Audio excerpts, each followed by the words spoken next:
ఇష్టం లేకుండా తాళి కట్టావని ఏడ్చే రకం కాదు నేను. జుట్టు పట్టుకొని ప్రేమలోకి ఈడ్చే రకం. ముసలాడువై చచ్చేంత వరకు ప్రేమించు.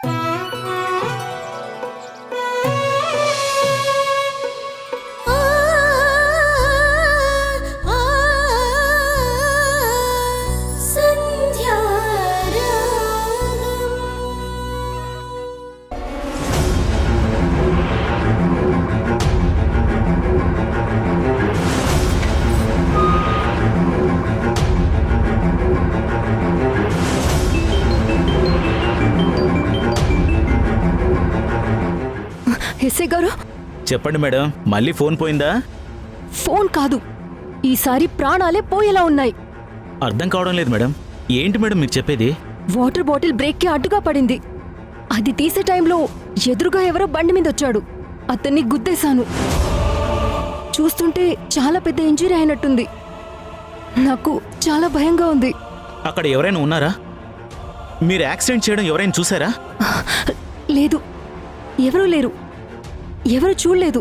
కార్ డ్రైవ్ చేసేటప్పుడు జాగ్రత్తగా ఉండాలి కదా మేడం.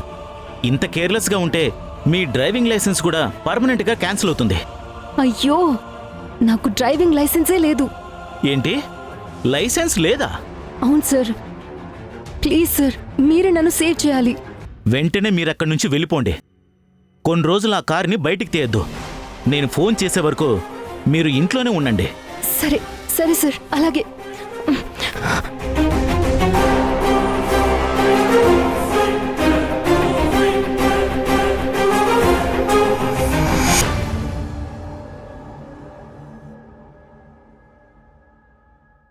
అమ్మ సంధ్య, ఏమైంది? ఎందుకలా ఉన్నావు? ఆయనకి ఎన్నిసార్లు ఫోన్ చేసినా లిఫ్ట్ చేయడం లేదత్తయ్యా. నాకెందుకో భయంగా ఉంది. భయం ఎందుకమ్మా? బండి నడుపుతున్నాడేమో, ఫోన్ వస్తున్నట్టు తెలియలేదేమో. అత్తయ్యా, ఈ పాటికి షాప్ దగ్గరికి వెళ్లే ఉంటారు. ఇంత లేట్ అవ్వదు. చూడమ్మా, వాడికి మధ్యలో ఏం పని పడిందో, లేదంటే ఎవరైనా కలిశారో, లేదు అంటే ఫోనే చూసుకోలేదేమో. ఇలా ఎందుకు ఆలోచించట్లేదు నువ్వు? సంధ్య, ఫోన్ చూసుకున్న వెంటనే అన్ని పనులు వదిలేసి నీకే ఫోన్ చేస్తాడులే. నువ్వు అనవసరంగా కంగారు పడకు.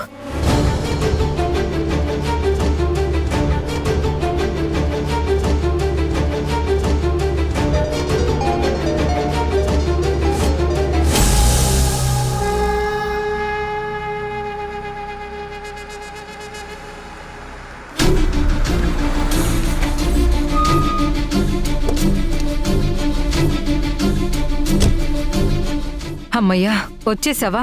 నువ్వు ఎలా వెళ్ళావో ఏమైందో అని నేను చాలా కంగారు పడ్డాను. క్షేమంగా వచ్చేసావు, అది చాలు.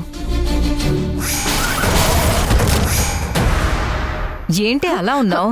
ఏమైంది? అంటే అది కారులో వెళ్తుంటే... వద్దు, అత్తకు చెప్తే నాదే తప్పంటుంది. దగ్గరుండి పోలీస్ స్టేషన్కి తీసుకెళ్తుంది.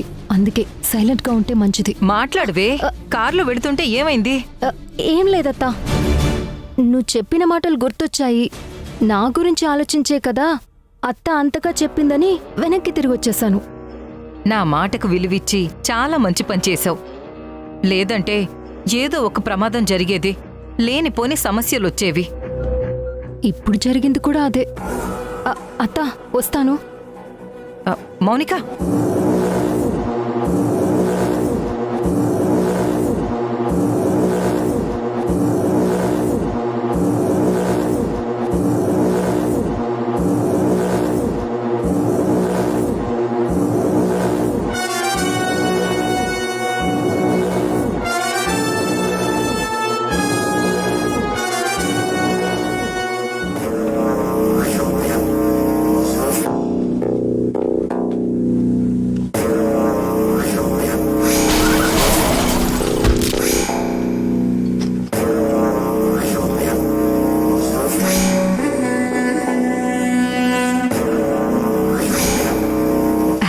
చేసిందెవర్ని?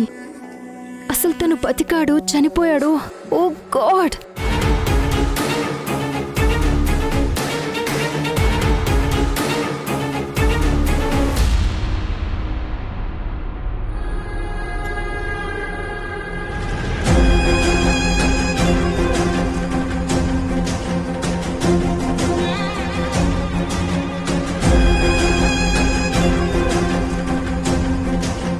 సంధ్య, ఆ, అత్తయ్య ఆయన ఇంటి నుండి బయలుదేరి చాలాసేపు అయింది. ఇప్పటికీ తిరిగి ఫోన్ చేయలేదు. నేను చేస్తుంటే లిఫ్ట్ చేయడం లేదు. ఏంటే ఇది? వాడు బయలుదేరినప్పటి నుండి ఇదే వరుస. ఏదో పనిలో ఉండి ఫోన్ చేయలేదేమో. వాడు షాప్కు వెళ్ళడం, సేట్తో మాట్లాడడం కొత్తేం కాదు కదా. అది కాదత్తయ్య, ఆయన వెళ్ళేటప్పుడు కుడి కన్ను అదిరిందని చెప్పాను కదా. వద్దని చెప్పినా వినకుండా వెళ్లారు. అమ్మా సంధ్య, శాస్త్రాన్ని సంప్రదాయాన్ని నమ్మొచ్చు కానీ మూఢనమ్మకంగా మార్చుకోవడం, అదే ఊహించుకుని భయపడ్డం మూర్ఖత్వం అవుతుందమ్మా. మగాడు బయటికి వెళ్తేనే ఇల్లు గడుస్తుంది. మన భయంతో ఇంట్లోనే ఆపేస్తే పనులు పూర్తి కాకపోగా పస్తులుండాల్సొస్తుందమ్మా. కన్ను అదిరిందని, బల్లి పడిందని, పిల్లి ఎదురొచ్చిందని అన్ని అపశకునాలు అనుకుంటే ఎలా? అత్తయ్య, నేను ఆలోచించేది ఆయన క్షేమం కోసమే కదా. నేను కాదనడం లేదమ్మా. నువ్వెన్నిసార్లు ఫోన్ చేయటం వల్ల పనిలో ఉన్న శ్రీకరం ఇబ్బంది పడతాడు కదా. ఏమైంది సంధ్య నీకు ఈరోజు? ఎప్పుడూ లేనిది ఇంత కంగారెందుకు, భయమెందుకు? అదే తెలియడం లేదత్తయ్య.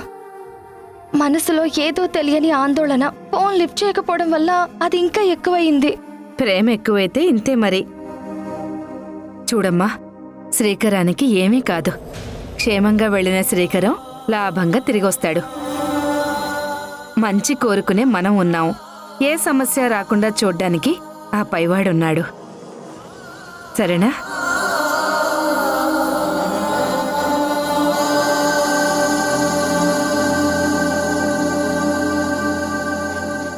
భగవంతుడా, నా మనసులో భయాన్ని నేను మాటల్లో చెప్పలేకపోతున్నాను. ఆయనకేం కాదు, కాకూడదు అని నాకు నేను చెప్పుకుంటున్న ఆలోచనల్ని అదుపు చేసుకోలేకపోతున్నాను. నా భర్తకి ఏ కీడు జరగకుండా క్షేమంగా వచ్చేటట్టు నువ్వే ఆశీర్వదించు తండ్రి.